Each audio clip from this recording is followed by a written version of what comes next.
Hi everybody, welcome to my channel. I'm Kayla and I like to talk about TV shows. So I often give my insight on my favorite shows and my friends always tell me, Kayla, you should review shows. Like I listen to TV show reviews all the time and your insight is just as good. So here's a shot in the dark. This is my first episode and I'm just gonna go for it. So today I'm reviewing Sistas season 4, episode 4. It's called The Night Game. You see me looking down? I have some notes here because I don't want to just ramble and go on and on to break it down because I love Sistas. And if you spend any time on this channel, you will understand that. I hope you're here because you love Sistas too. All right, so we're 45 seconds in. Let's just get off into it. So there are 12 scenes in this episode. Scene 1 we start off with Sabrina, Calvin, and the African gentleman named Bio. And this is the finishing of the fight that we saw at the end of episode 3, Pleasantries. They're wrapping the fight up. In my opinion, Calvin lost. You guys will start to see who I'm here for, who I'm not here for. I can't fake it. Bio leaves. His friend Johnny takes him out the restaurant. For whatever reason, Calvin is upset with Sabrina for letting Bio disrespect him like he's not a grown man. But apparently that's his fault. So they're in the middle of the restaurant arguing, which is very embarrassing. I could see why Sabrina was embarrassed about that. Sabrina and Calvin argue like they always do. Sabrina starts pouting like she always does and decides she's not leaving the restaurant with Calvin in his lace shirt, okay? So Calvin leaves. She says she's going to get a ride share. All right, we're going to cut over to scene 2. Andy and Karen in the parking garage, and I can barely say Karen's name without rolling my eyes, so clearly I'm not here for Karen, okay? I used to be, not no more. So Karen and Andy pull up in the Rolls Royce, and Karen makes sure before she leaves to get all up in Andy's business, like she's not sitting on the secret of a century. But anyway, to persuade her from calling Gary or letting this get her and Gary back together or whatever. I mean, Andy is like, she's not. But we all know Andy. Andy will sit there and say she's not going to do something and turn right around and do it. But if Andy chooses to do so, that's her business. She's a grown woman. Just like they kept telling Karen, let Zach go, let Zach go, let Zach go. And she been popping up all around Atlanta, everywhere him and Zatima are. So Karen's a hypocrite and it annoys me. And the fact that she called Gary a stalker when earlier that same outfit, even though it was a different episode, so it was the same day, she was climbing through bushes and crawling through the grass to get up to Zach to tell him about the law lady that showed up at her salon. So it's just like, he's a stalker. You know what that word means. But anyway, I'm not dealing with Karen. So technically it's the end of scene 2, but we'll call this scene 3. Now Karen's on the phone. Her and Andy say goodbye. Karen's on the phone with Aaron, who I'm also exhausted of. Aaron's playing basketball. And Karen's like, where are you? I'll meet you. I need to talk to you. I got to tell you something, right? Remember that. She has to tell him something. So she's like, drop a pin. She'll come. She seemed interested to come when he said that Gary was there.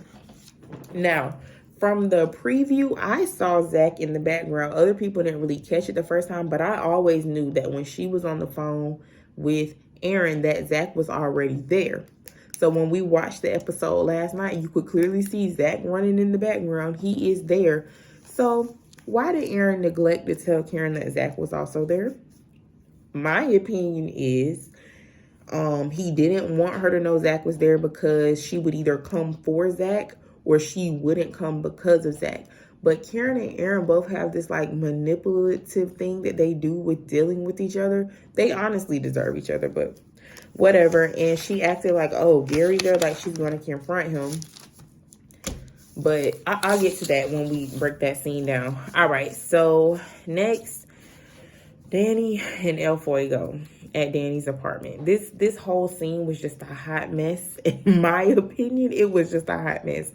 Danny has not been this indecisive. I'm not going to say she has not been indecisive because, yes, she has, especially when it comes to pressing and matters of the heart. But this was just like way out of character, it seemed like, for Danny. The way she was like, come over here. Take your clothes off. Get back dressed. I want you. I don't want you. It was just like, girl, what are we giving? Like, it didn't give what it was supposed to give. I don't know. KJ Smith, shout out to KJ if she ever sees this, actually retweeted my tweet that I tweeted on Twitter. I'm at that girl, DATGIRL, Kayla D. And I was like, you've never been this indecisive, Danny. Get your life. And she was like, well, maybe she's trying to play cat and mouse or whatever. But I was just like, I see that, but it just wasn't giving, you know, so whatever. So I don't have much to say about the scene. It was a hot mess. If you're here watching this video, you've seen the episode, hopefully, or this is a terrible spoiler.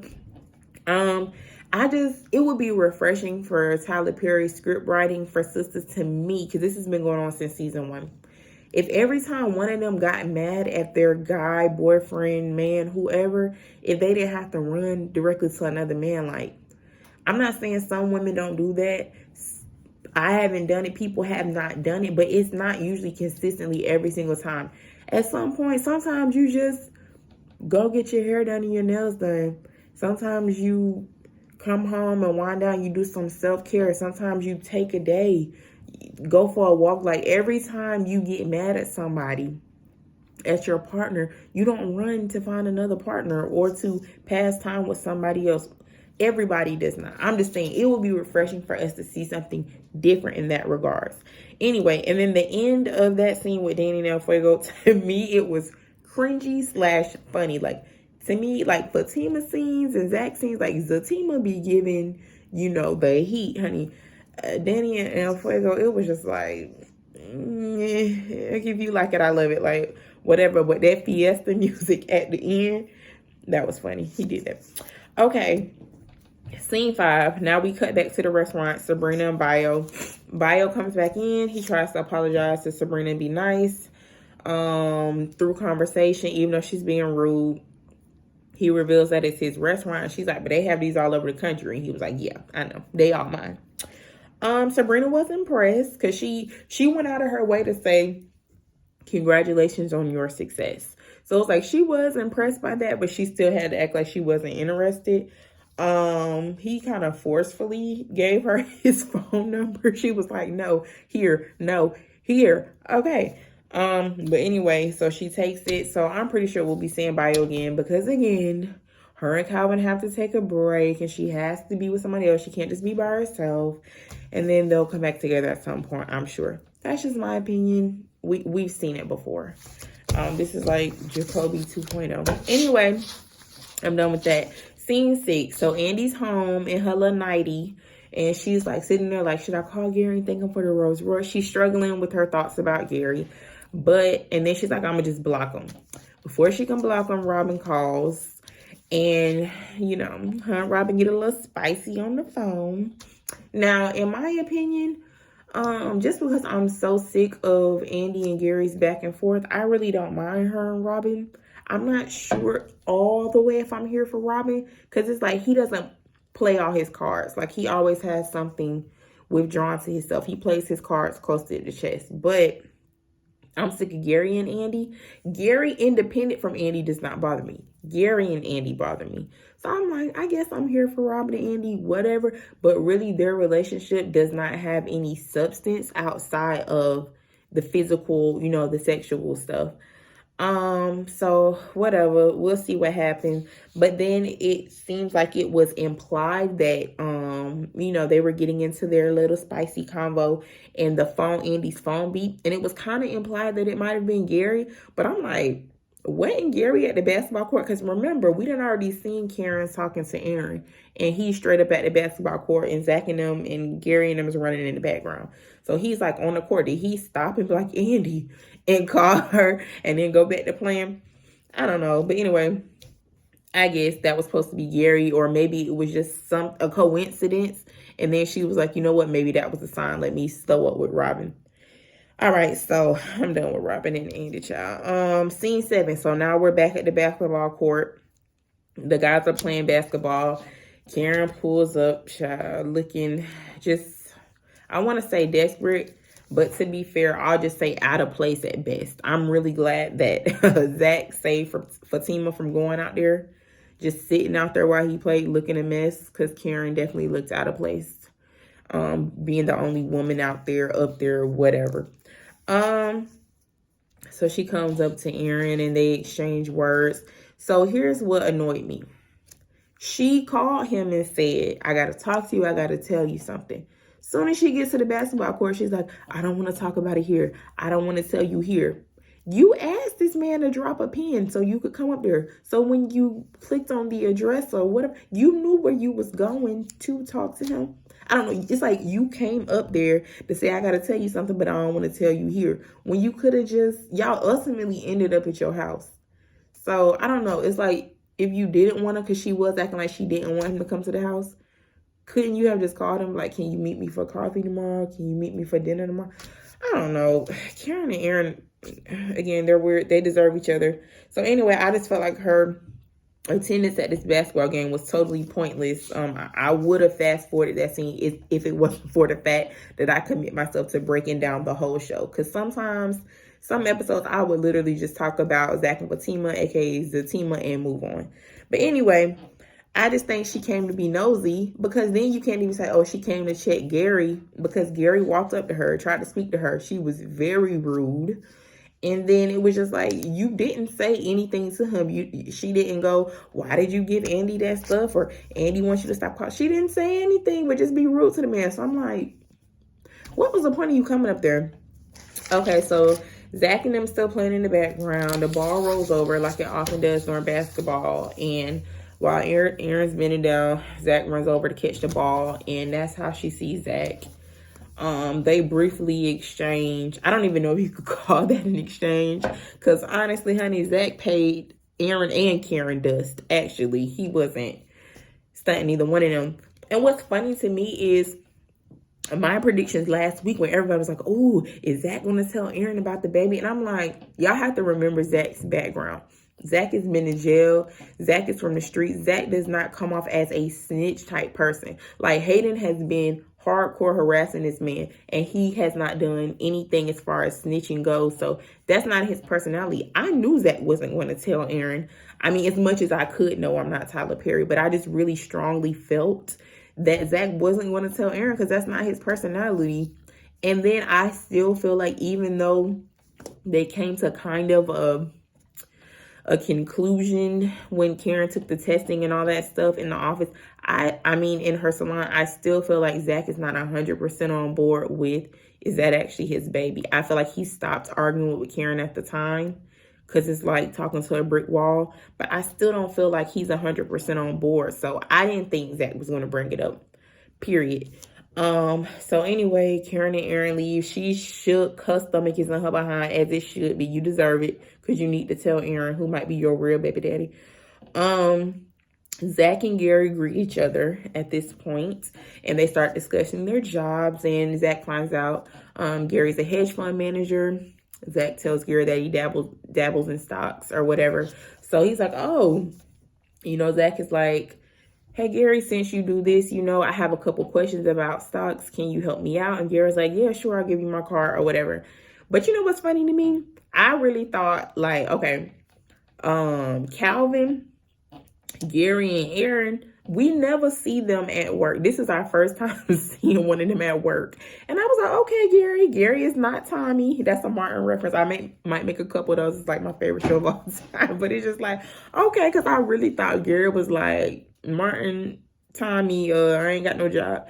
But anyway, we get to see him at work later on in the episode. But at this point, he's telling Zach about it. So they're like, all right, cool, I'm going to hook that up. And they decide to be teammates for an oncoming game. So does this mean a budding friendship between Zach and Gary? We'll see. I'm here for it. Everybody's like, Zach, don't deal with Gary. Like, Twitter was going crazy. And I was just like, Gary has not acted a fool with anybody except Andy. Like, I don't necessarily think Gary is going to be a protagonist for Zach.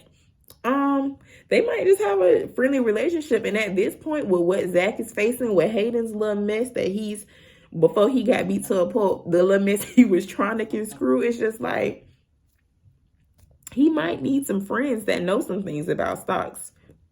It might not be a bad idea. I don't know. I don't know if I'm like here for it, but I'm not against it. Sorry, my throat is dry.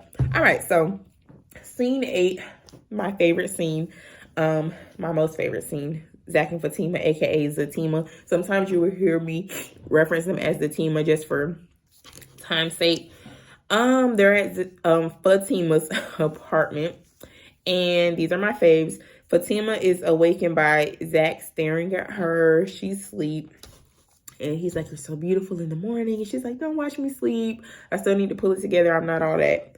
But it just, to me, it shows because everybody doesn't have to be Zatima fans. I get that. We all watch the show and have our own characters. I'm all for differing opinions. But I just feel like it's unfair when people say Zach and Fatima's relationship is just like physical and sexual. No.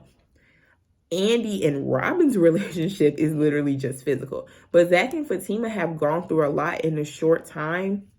And you get to see insight into the growth of their relationship and how they really care for each other. And I felt like Zach admiring how the way Fatima looks, sleeping her first thing in the morning shows like, okay, he really does care for this girl when he's not trying to jump her bones.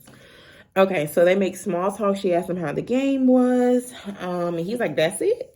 And she's just like, yeah, you know, she reassures him, you got my trust until you break it, but don't play with me, bro. And don't play with her, bro. We don't want to see that switch flip on Fatima. She might find them brass knuckles for you. I don't know. But anyway, so Zach casually mentions that after the game, he had to stop by a chick's house to pick something up, and then pretended to be clueless when Fatima started getting frustrated and upset, like, oh, you kind of lied. So I was like, this is a setup coming because he's being too cool about this and he knows how Fatima is. So the fact that he didn't immediately start trying to explain, I knew something was going on. So Fatima threatens Zach like, yeah, if you mess with my heart, you going down. Which I low-key think he likes when Fatima threatens him. Zach is kind of into crazy just a little bit. Not Karen crazy, but Fatima's crazy does it for him. And she goes into the bathroom upset and then looks up and sees, you know, Zach's labor of love, which is all these pictures of her sleeping all over the mirror. And Zach comes in and explains, you know, that the chick is just like a platonic friend who's a photographer. And he expressed he wanted to do this. She let him hold the camera and printed these pictures for him. And I just feel like Fatima immediately melted because she felt Zach's love and affection. Like, Zach was the main one pushing for Zatima. Zach made up Zatima. Season 3, episode 11, if you want to know where Zatima came from, he made that up. Like, he was ready. And rightfully so, because when Fatima was all in season 2, building, and then screech, because he has that big incident with Karen in the closet, and she finds out about it in the supermarket. It's like, okay, well, the wall's going back up. Like, she tried to come in 100%, and then you did that. So the wall's going back up. So Zach had to push really hard to get her to see, you know, I'm in this for real. And he should make these big grand gestures, especially since you might have a possible baby on the way from that situation, or maybe a prior situation. We don't have a clear timeline. That also bothers me, but whatever. So yeah, he needs to make these gestures, but I'm glad that she felt how genuine he was being about that. So Zach promises he won't screw her over. She does the same and just says, hey, if you feel a certain type of way, let me know. And he's like, yeah, you do the same.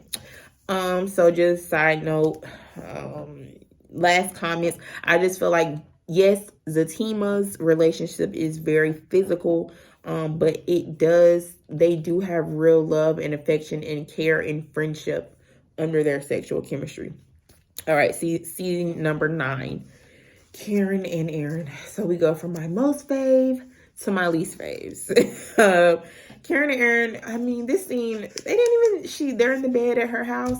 They didn't talk about anything. You literally track this man down. Like, Karen is exhausting. I got to talk to you. I got to tell you something. You get out there. I don't want to tell you here. Come back to my house. He comes back to your house. I can't tell you today. Girl, what? Like, I can't. She backs out of telling him, I guess. I don't know if she was going to tell him about the pregnancy and lost her nerve since Zach didn't blow her spot up. I don't know. But I tweeted this yesterday. And it was just like, Aaron, so just a quick reference with Zatima, and this, I promise, is a short example. When Fatima was tripping in episode 3 last week about Zach and are you really going to play basketball? Zach is gentle with her as far as understanding her heart has been broken and she has to be worked into building trust in a relationship. But he's also firm, like, no, we're not doing this. We're going to talk about this. I need to reassure you. Do you hear what I'm saying? Aaron and Karen, that dynamic is totally missing. Like, Aaron is a doormat for Karen. And as much as he tried to talk smack about Zach, he needs to be careful or he's going to be in the same situation as Zach was, because it was whatever Karen said went when Zach was with Karen. He didn't have that confidence or that talk back with Karen because I don't know if it's because she was mostly providing for him, but he didn't have that either. And it's just like every time Karen gets a man, she has to call the shots. She has to dictate how everything goes. And Aaron is trying so hard to be understanding that he's allowing her to do this. And I don't know if he understands that he's setting up a pattern in their relationship that he's not going to like. Because we saw some of his temper in other episodes and earlier seasons. So I don't think you want to start how you want to finish. And I don't think Buddy is starting how he wants to finish. But anyway, he reassures Karen that he loves her and they'll just work it out and get through it. He's still there. And Karen shares that she's waiting on Aaron to flip. Like, are you too good to be true? And now he did catch her trying to gaslight him. And he said, how about we don't make this about me? So I'm like, okay, maybe that's a start. You get a little backbone, whatever. But whatever, I don't have that much to say about them because they both need to get their life. So whatever, we're in scene 10.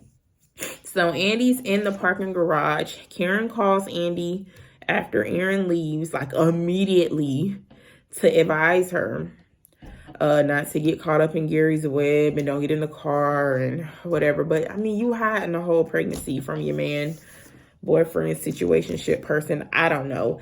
And you're lying to yourself and everybody else about the current depth of her and Zach's relationship, which is pretty much non-existent at this point. So it's just like, why are you so quick? She has so much advice for Andy. Why don't you take some of your advice? But anyway, after that, being meddling in Andy's business, trying to tell her what to do, Karen tells Andy that she saw the guys together, and she does manage to tell the truth about her minor interactions with Zach and Gary, because they were both minor. Just a little honorable mention, she got a little zesty with Andy. Like, oh, you could tell your friend talking about Fatima that Zach didn't try to come at me. Like, why you mad at Andy? Because Zach ain't thinking about you, sis. Like, okay. All right, you'll be all right. Andy insisted, oh, I learned my lesson. I'm not going to do that. Karen's like, I know you going to do that. I don't know. I mean, you really don't know with Andy because Andy, you can tell she loves Karen. They're still friends, whatever. That's not going to change. But Andy kind of seemed like she's team Zatima. I'm just saying. So we'll see. And then she said she needs to talk to the girls. And he's like, you know, Danny's pissed at you. And she's like, well, I still got to talk to y'all. So anyway, they're going to meet at Andy's house later. So we'll see that next week's episode.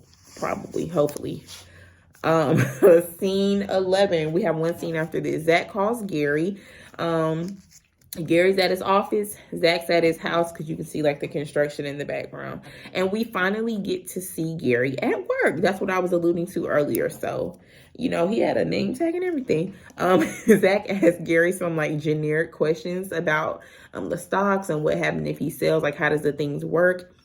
Gary gave him over like almost immediately to this new person named Jake. So I think we're about to get a new character in here.